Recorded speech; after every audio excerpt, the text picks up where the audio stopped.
Hello and welcome to our tutorial. We're going to have a look at this piece of software today.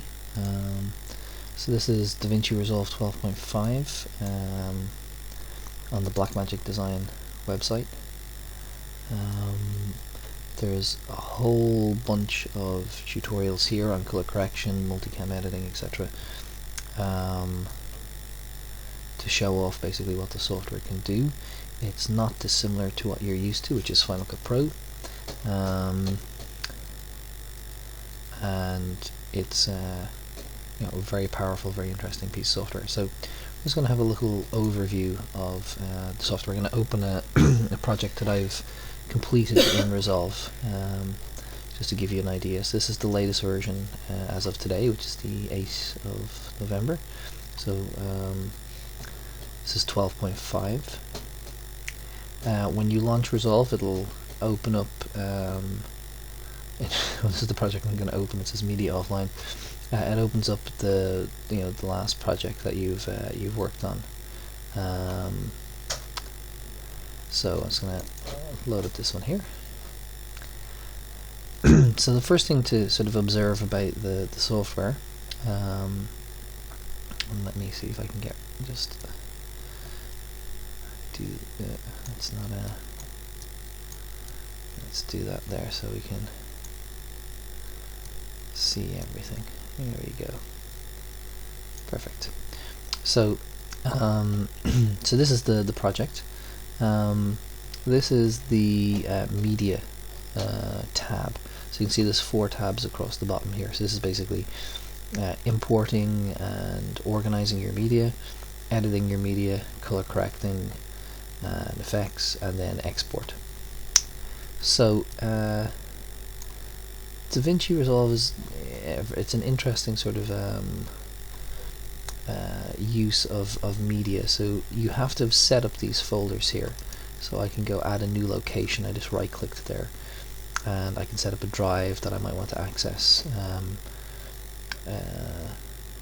It gives you the percentage of the, so I've used 82% of my C drive, 94% of my D drive, which is actually, I didn't realize that was so full. And you can basically decide or give a folder or a drive and say that's where I'm going to store all my media. If it's not listed here, you can't access it. So if I right click here and add a location, so let's say I decide I want to pick a drive that's not listed. So I have 4 here. I have another 4 attached to a NAS as well. So let's say I wanted this one here and it wasn't in my list, so I could click this and go select folder. It would be added here, but I wouldn't be able to access it now. I'd have to close down DaVinci Resolve and reopen it. Once you find a drive that you want to use, you can just navigate to this is a movie I made a long time ago, so I can just navigate to the folder, take that and then drag it in here to my media pool, and then that becomes available to me as a piece of media that I can use in my project. So basically, if you want to use something in your project, you have to have brought it in here. There is no sort of transcoding or log and transfer tool like you would have for Final Cut Pro. Either the file is in the correct format, so I can import it. I can capture, so from a deck, which I'm not connected to here. Or I can just import, so there is no like I said, log and transfer. So if the format of video is in the incorrect format, you have to use a different piece of software to prepare it to bring it in here. Maybe one of the downsides to Resolve. When you have all the media that you want, then you will create, or you'll click on the Edit tab, and here I've got my media pool. So I can set up all sorts of bins. I can create a new timeline, new multicam timeline, if I want to do that sort of editing. I've got a whole bunch of options here. There are 3 tabs across the top. This is the one you'll use most frequently. So media pools, this is all of the clips that you have loaded in this previous tab, and then the editing interface. So how do you edit? Well, it's fairly straightforward. You take your clip, you double click it, load it in, you can mark in and mark out if you so desire, and then you can drag and drop the clip onto the timeline. So if I can drag and drop that down here, I can zoom in on said clip as you would do in Final Cut Pro, zoom 8, and then whatever's on the timeline plays here in the program window. So I'm just going to remove that, and I can scrub through my project and zoom 8, give you kind of an overview of what the project looks like. And you can see here very similar sort of waveforms visible that you would be used to using in Final Cut Pro. If I start my project and press play,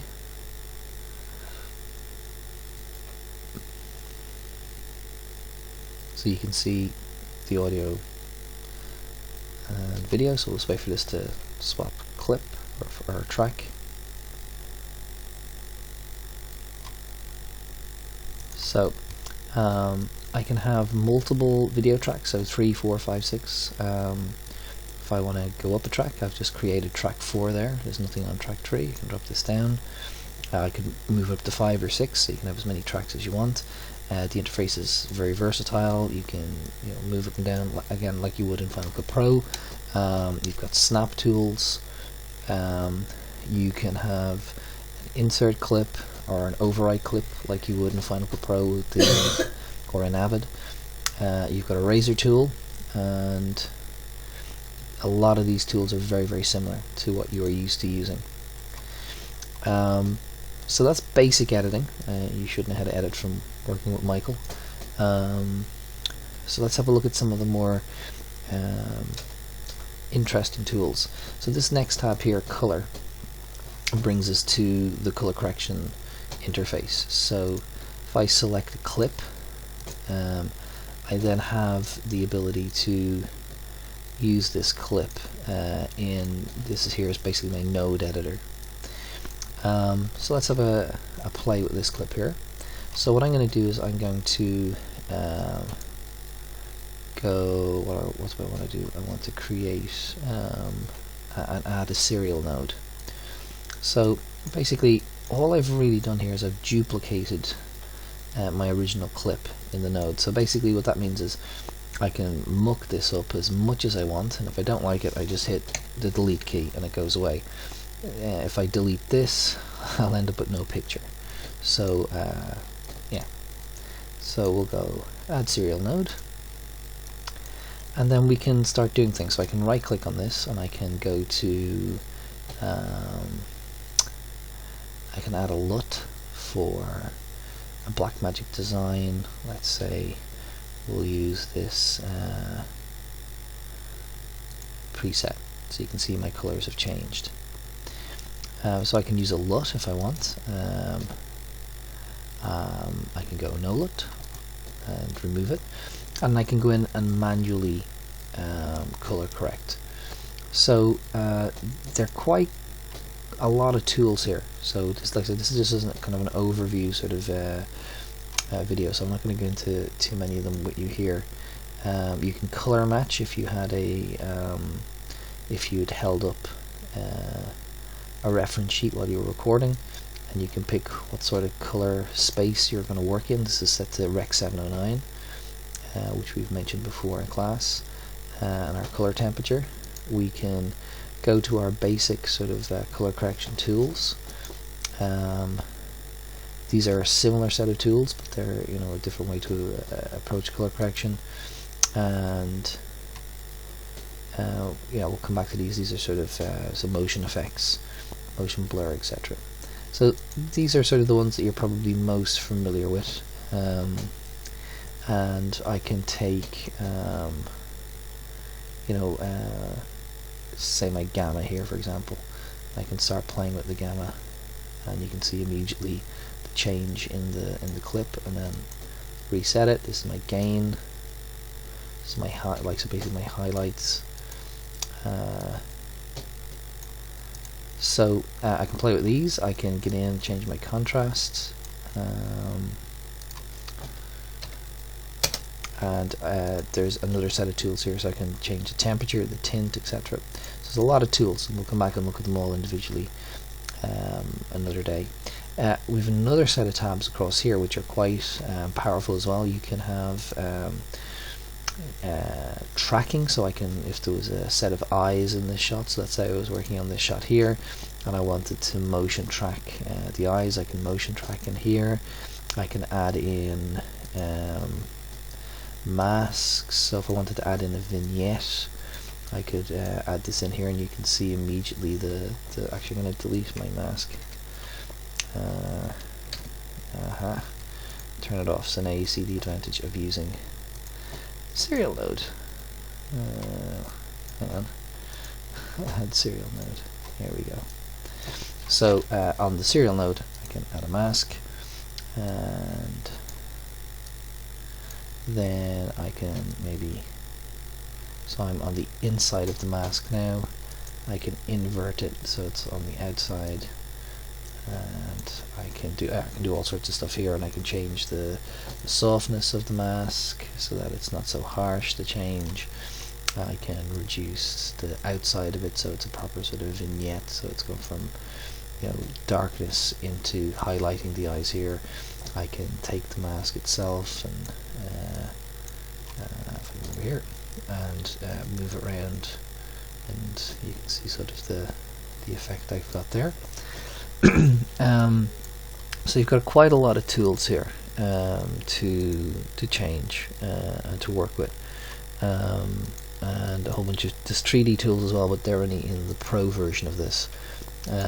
If you've bought the 4K pack or version of the software, which is installed in the college. So if you're shooting 4K on the new Blackmagic production camera and you want to edit that 4K, you can do so in the TV Studio on the new Mac that's in there. So this is our media, our editing, our color correction, and then we have this final tab which is export. So this is where we get to, so you've got shortcuts here if you want to export something to Vimeo, YouTube, etc., or that you can custom assign the attributes of your project. So you've got some very handy ones here if you wanted to export your timeline into Premiere. You can export it as an XML. You've been doing some of this with Ken, exporting AFF files to work on in Pro Tools. So we can select what format we want to export, what codec we want to use, resolution, frame rates, etc. We have a render queue over here, which is something you may not be used to, so let's clear that.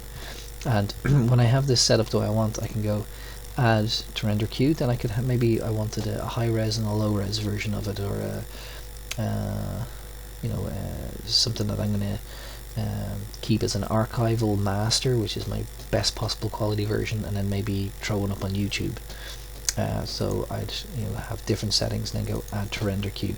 So these are two different exports, job 1, job 2, and then when you're happy that you've everything lined up in your timeline to your satisfaction, you hit start render, and then it will process these and you can walk away from the computer. So a amazing piece of software considering it is free. So if you don't have it, I would suggest you download it and use it. It's what I cut in now full time, and it's a fantastic piece of software.